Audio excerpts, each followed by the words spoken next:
السلام علیکم ورحمۃ اللہ وبرکاتہ۔ میرے عزیزوں، میرے بھائیوں، میری بہنوں، آج دل رو رہا ہے، آنکھیں اشکبار ہیں اور روح تڑپ رہی ہے۔ آج میں آپ کو تاریخ کے اس سیاہ ترین صفحے پر لے جانا چاہتا ہوں جس کو سوچ کر ہی کلیجہ منہ کو آ جاتا ہے۔ آج ذکر ہے نبی کے لاڈلے کا، آج ذکر ہے فاطمہ رضی اللہ تعالیٰ عنہ کے چین کا، آج ذکر ہے علی کے دلارے کا، آج ذکر ہے میدان کربلا میں 3 دن کے بھوکے پیاسے سلطان کربلا سید الشہداء حضرت امام حسین رضی اللہ تعالیٰ عنہ کی شہادت کا۔ قتل حسین اصل میں مر گئی یزید ہے، اسلام زندہ ہوتا ہے ہر کربلا کے بعد۔ میرے عزیزو، ذرا تصور کرو، تپتے ہوئے سورج کی آگ اگلتی ہوئی کرنیں، کربلا کی جلتی ہوئی ریت، اور اس پر محمد مصطفیٰ صلی اللہ علیہ وسلم کے پیارے کنبے خاندان کا گہراؤ۔ 7 محرم سے پانی بند کر دیا گیا۔ 10 محرم کا سورج جب نکلا تو حسینی خیموں میں 3 دن کی پیاس تھی۔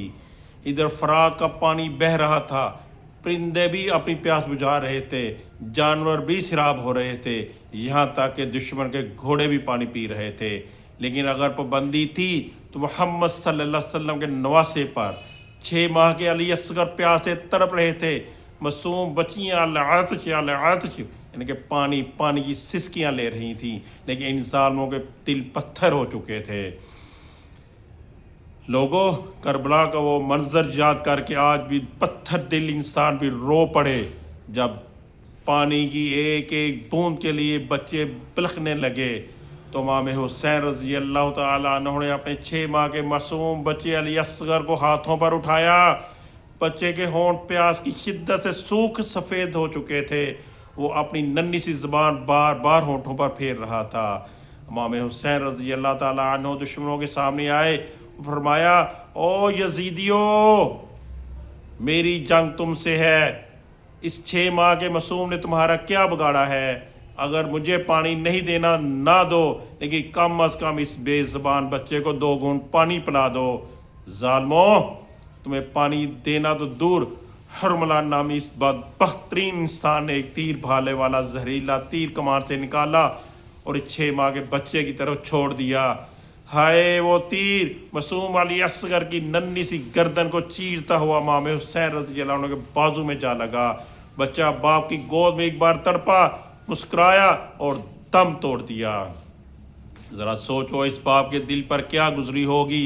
امام نے بچے کا خون اپنے ہاتھوں میں لیا، آسمان کی طرف اچھالا اور کہا، اللہ، میں اس قربانی پر بھی راضی ہوں۔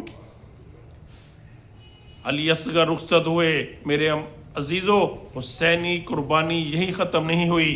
امام حسین نے اپنے 18 سال کے جوان بیٹے علی اکبر کی لاش بھی اٹھائی، جن کا چہرہ ہو بہو میرے رسول پاک صلی اللہ علیہ وسلم سے ملتا جلتا تھا۔ جب علی اکبر شہید ہوئے تو امام حسین کی کمر ٹوٹ گئی۔ امام نے ایک ایک کر کے اپنے بھائیوں، بھانجوں اور بھتیجوں کی لاشیں اٹھائی۔ عباس علمدار کے دونوں بازو قلم ہو گئے، قاسم کے ٹکڑے ٹکڑے کر دیے گئے۔ اب خیمے میں عورتوں اور ایک بیمار بیٹے امام زین العابدین کے سوا کوئی مرد نہیں بچا۔ اب وقت آیا امام علی مقام کی اپنی شہادت کا۔ بدن پر سینکڑوں زخم تھے، تیروں سے جسم چھلنی تھا، پیاس سے زبان مبارک پر کانٹے پڑ چکے تھے۔ امام اپنے گھوڑے ذوالجناح سے زمین پر تشریف لائے۔ عصر کا وقت تھا، اذان کی آواز گونج رہی تھی۔ حسین نے سوچا کہ زندگی کی آخری نماز بھی قضا نہیں ہونی چاہیے۔ امام نے خالق کائنات کے حضور اپنا سر سجدے میں رکھ دیا۔ سبحان اللہ، زخموں سے چور حسین سجدے میں ہے اور ادھر ظالم شمر خنجر لے کر آگے بڑھا۔ اس بدبخت ترین انسان نے اسی گردن پر خنجر چلا دیا جس سے میرے نبی صلی اللہ علیہ وسلم چوما کرتے تھے۔ جہاں نبی بوسہ دیا کرتے تھے وہاں ظالموں نے خنجر چلا دیا۔ سر تن سے جدا ہو گیا، زمین کانپ اٹھی، آسمان سرخ ہو گیا اور نبی کا لاڈلا سجدے کی حالت میں اپنے خون میں نہا کر خدا کے حضور سے رخرو ہو گیا۔ سجدے میں سر کٹانے کو آخر کس نماز حسین نے بچا لیا؟ اسلام کا وقار۔ اللہ اکبر۔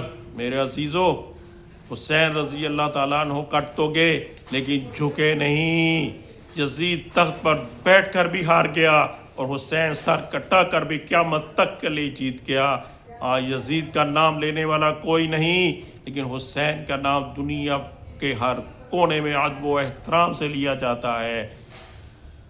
کربلا ہمیں یہ سبق دیتی ہے کہ چاہے جان چلی جائے لیکن حق اور انصاف کا ساتھ کبھی نہ چھوڑنا۔